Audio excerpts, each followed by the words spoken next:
नौशरो फिरोज़ मां खे ख़बर ॾींदा हलूं। Bureau chief Faisal Bhatt ji report मुताबिक़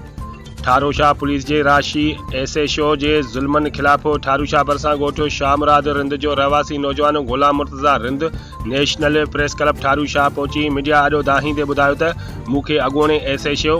जंहिं मूंखे क़ुरान पाक खणायो ऐं मूं ॾोहनि खां तौबह कई, जॾहिं त नओं आयल एसएचओ रफ़ीक ॿुयो जंहिं मूंखां एएसआई दिल्ली पोटरा चौकी इंचार्ज ग़ुलाम क़ादिर सोलंकी जी मार्फत ₹1 लख भतो घुरियो ऐं मूं खेसि ॾियण खां इनकार कयो, जंहिं ते हू मशरजी पियो ऐं मुंहिंजे ॻोठ ते चढ़ाई करे मूं मथां मुक़ाबले जो कूड़ो केस दाख़िल कयो, जॾहिं त मां ज़मानत कराई आहे। हिन वक़्तु पुलिस मूंखे नाजाइज़ तंग करे रही आहे ऐं मूंखे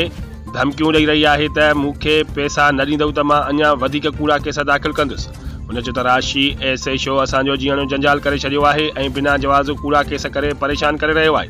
हुन IG Sindh DIG Nawab Shah SSP Naushahro Firoz खां घुर कई त फौरी तौर ते असांखे तहफ़ुज़ फराहम करे राशि एसएचओ मां जान छॾाई वञे।